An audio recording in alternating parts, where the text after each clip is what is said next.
Suspicious packages sent to leaders of the Democratic Party. Welcome to Faith Nation. I'm Jenna Browder. And I'm John Jessup. Authorities say the packages containing possible explosives were addressed to key political figures like former President Obama, to the home of Bill and Hillary Clinton, and Democratic financier George Soros. CNN offices also in New York received one. CBN's national security correspondent Eric Rosales has been following the investigation all day, and he joins us now with the latest. Eric?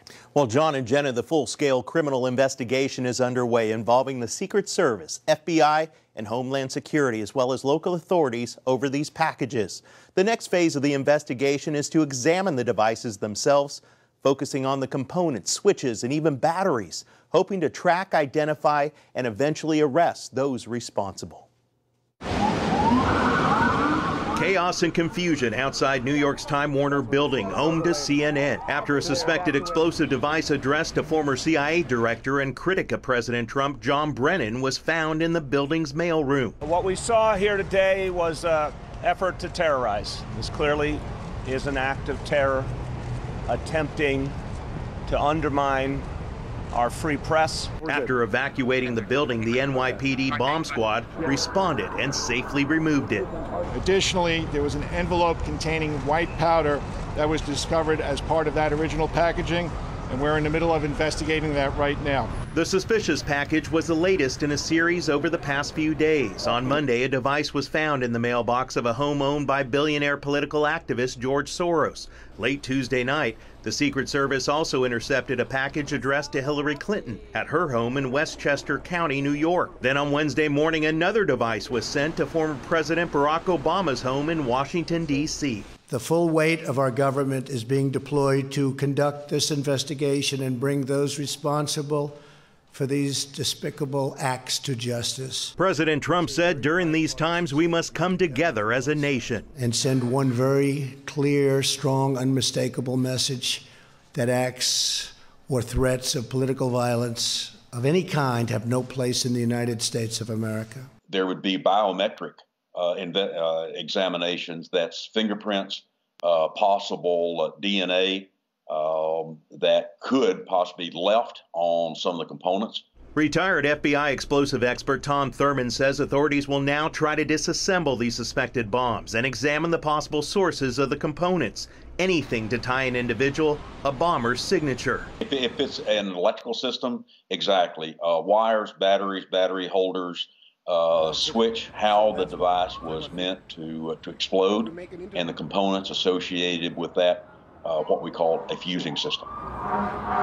It was a day that none of us ever expected to come to the Family Research Council, you know, and we were targeted by this man because he considered us a hate group. It was in 2012 a terrifying attack took place at the conservative group's D.C. office when a gunman fired several shots inside the lobby, injuring a security guard. This whole thing of sending bombs to people is just the next step in this process of, I think, a total meltdown of our society, particularly as it relates to political discourse and opinions. Potentially explosive devices have also been mailed to former Attorney General Eric Holder, Representative Debbie Wasserman Schultz's Florida office, and possibly California Representative Maxine Waters.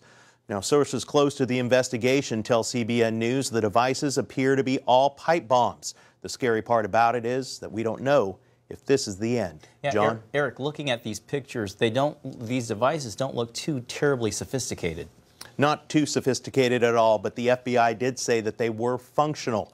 As the retired FBI explosive expert said, you know, those components are going to be the key and to be able to find this person or persons.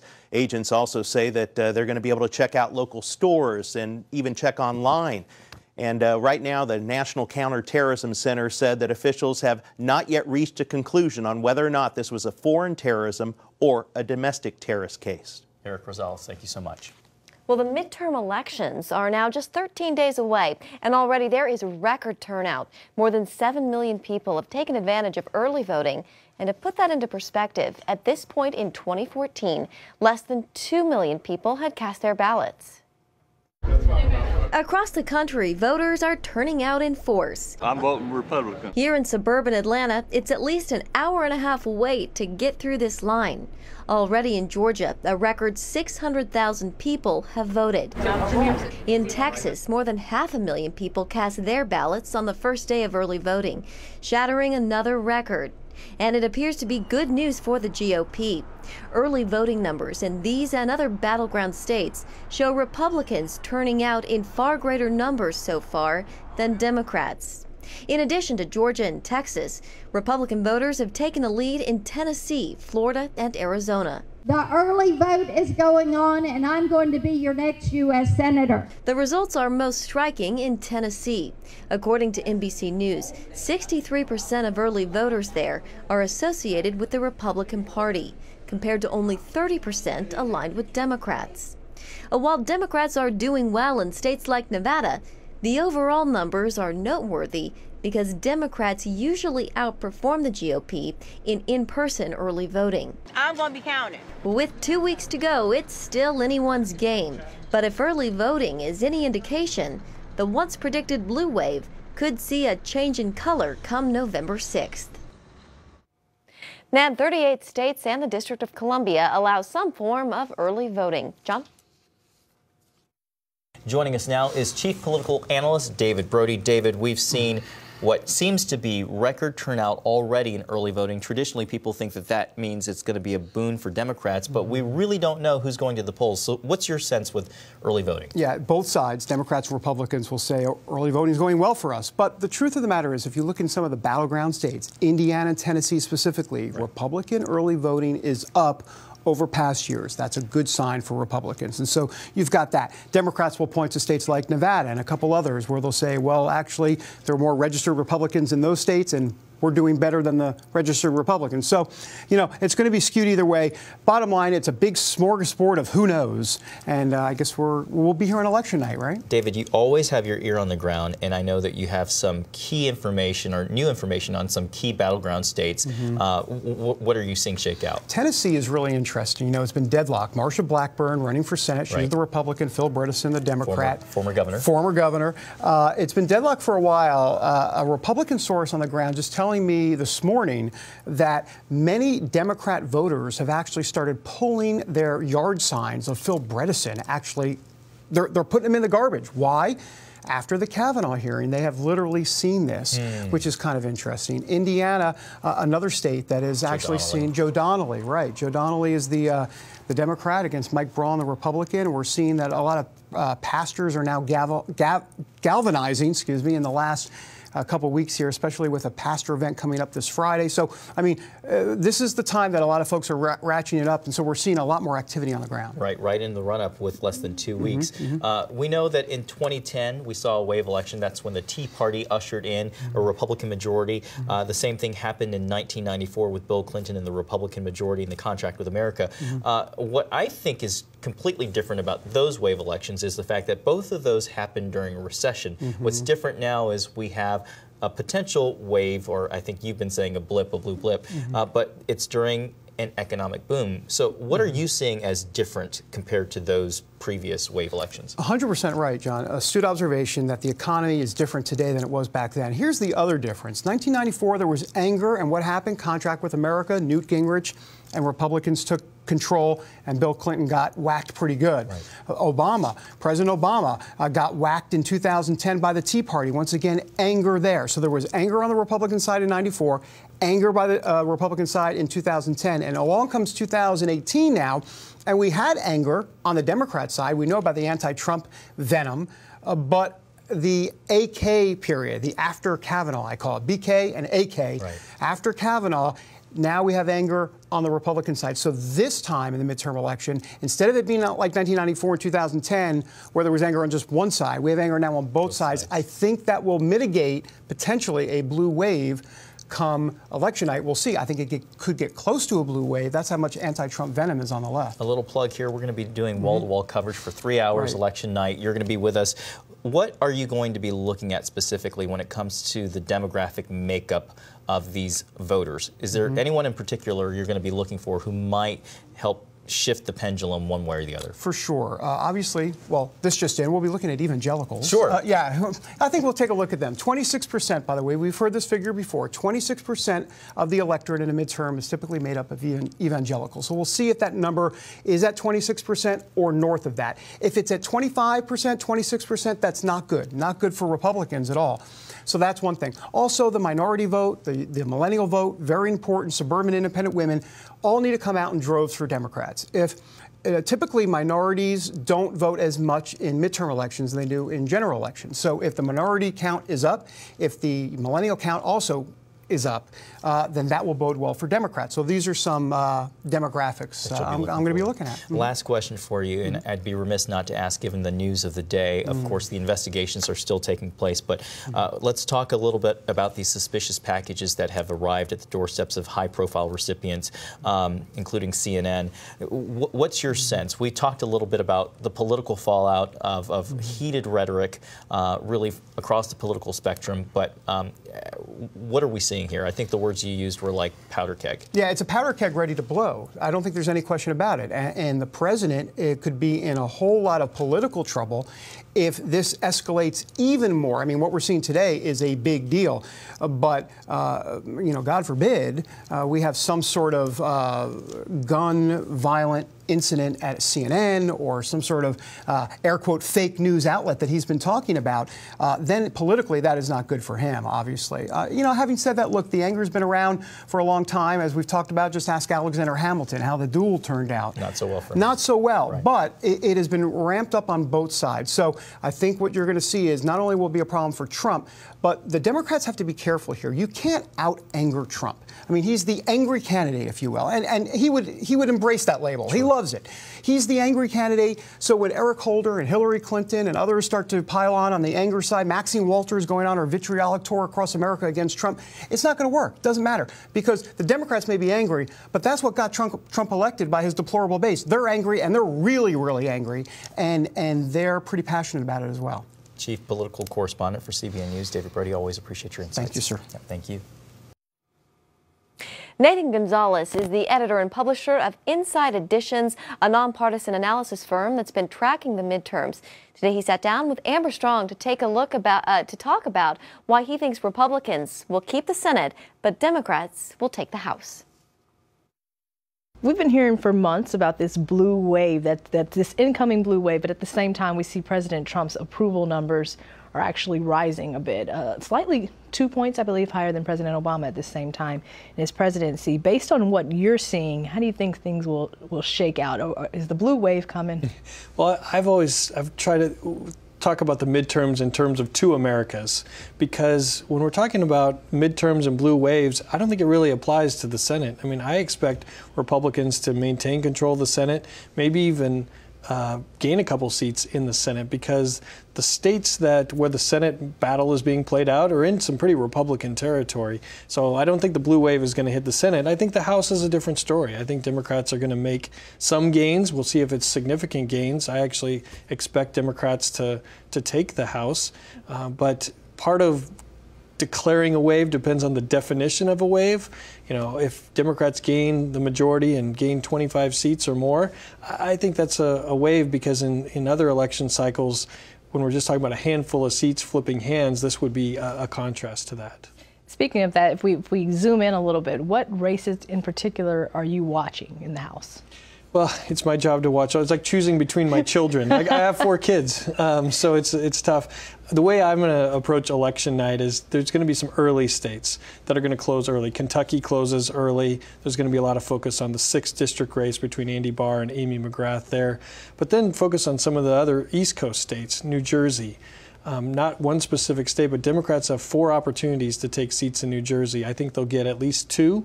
But if they get 3 or 4, I think that's probably a sign of a good night for Republicans. Pennsylvania, Democrats will probably get at least 4 seats in Pennsylvania. If they get more than that, I think that would be a sign of things to come. If they only get 4, then that might be a show that it's a real district by district battle for the majority. I keep hearing about these suburban women voters, those 3 words that you just keep hearing over and over, especially when it comes to races like Ted Cruz and Beto O'Rourke, these kind of quiet voters that we don't know are going to come out against Ted Cruz. Are you seeing any trends about these silent suburban women voters who may vote Democrat? Yeah, I mean, we've seen among women with a college degree who tend to be in the suburbs, those are some of the women who have pushed away from the president more than other demographic groups. But in a midterm, they can't vote against the president because he's not on the ballot, so they're taking it out on some Republican candidates. But that's just one slice of the electorate. I mean, the dirty secret about close races is that everyone matters. I mean, it's going to be left-handed suburban women. It's going to be just plain old white dudes, and everyone in between. So it's a problem for Republicans. They need to figure out how to either minimize losses among that demographic, but it's also not the only demographic in this country. The other buzzword we're hearing is record turnout. Are you predicting a record turnout for this midterm compared to others? It sort of depends. I think the Democratic turnout is going to be higher than the 2010 and 2014 midterm elections, in part because President Trump is their rallying point. I mean, they have a common enemy, and having a common enemy is what helped boost Republican turnout in 2010 and 2014 against President Obama. My question about whether turnout overall is up depends on what Republican turnout looks like, because the president has to show that his coalition is transferable to other Republican candidates. He's built a coalition of people who love him, they love the message and what he's doing, but that doesn't mean they're in love with these other Republican Senate or House candidates. And so it's up to the White House to get those people to vote on November 6th when the president himself isn't on the ballot. Last question, the gubernatorial races. We've kind of ignored them, Sure. but we've got two very important ones, Georgia and Florida, that we're watching. What are your predictions for either one of those races? Well, first, you're right that this is a huge cycle for governors. 36 of 50 states are electing a governor, and they have a federal impact because 26 of these governors will be in place for the next round of redistricting and are going to have a veto or approval power over the congressional maps. But so there's a long tail. Georgia and Florida, I think Georgia, Stacey Abrams has the opportunity to be for a historic victory, being the first African-American woman elected governor. I think that she's bucking up against the partisanship of Georgia. It's still a Republican-leaning state, but she's running against a polarizing Republican candidate, so there's an opportunity. I think she's still a slight underdog. Florida, I feel like every 2 and every 4 years we're talking about Florida. I think it's going to be a close race. I think that Mayor Gillum actually has a narrow advantage right now, but he's taken a couple lumps recently in the media, and I expect it to be decided by a few percentage points. So, Nick Gonzalez, thank you so much for joining us today. Thank you. Up next, not one but 2 caravans now moving toward the U.S.-Mexico border. We have the latest.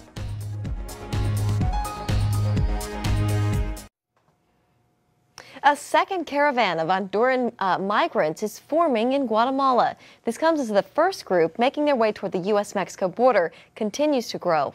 CBN's White House correspondent Ben Kennedy joins us from the North Lawn of the White House. Ben, this caravan continues to grow, doesn't it? John, we're talking about an estimated 7,000 strong of Central American migrants headed this way. The migrants are determined to reach the U.S. border. Some 1,000 miles stand between thousands of migrants reaching the U.S. border. The group is currently traveling through Mexico, many on foot. The U.S. Department of Homeland Security is tracking their movements as the Border Patrol prepares for their arrival. President Trump tweeted Wednesday, "We are a great sovereign nation. We have strong borders and will never accept people coming into our country illegally." The commander-in-chief said Middle Easterners have infiltrated the caravan. Critics push back on that claim. The president gets his daily briefing, as does the vice president, and they've been in close touch with DHS and others to find out exactly, I guess, something you don't seem interested in, which is who is in this caravan, who's coming here. We have a right to know that. As your senator, I'll crack down on sanctuary cities. This caravan has become a hot topic ahead of the midterm elections. Both sides are using it to stir up their base. Trump said for those who want to advocate for illegal immigration, just take a look at what has happened to Europe over the last 5 years. A total mess. They only wish they had that decision to make over again.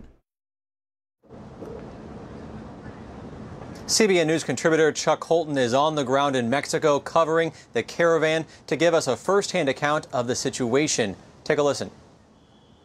They are straggling along the highway for easily 10 miles.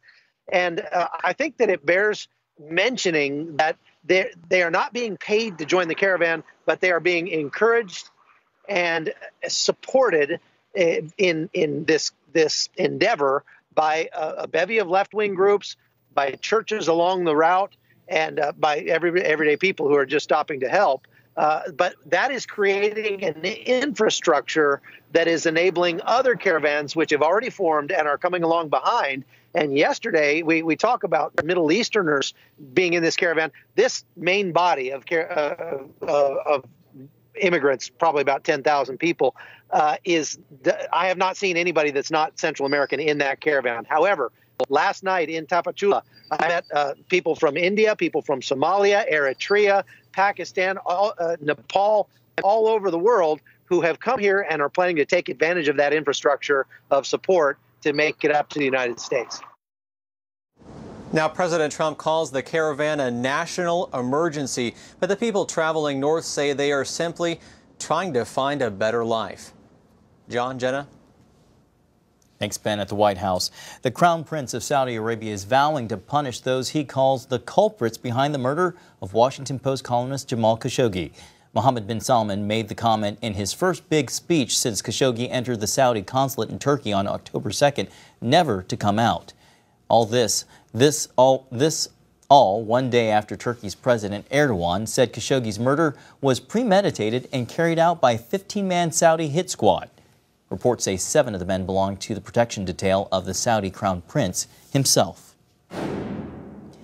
Well, after being fined for refusing to make a wedding cake, why one couple is now asking the Supreme Court to hear their case.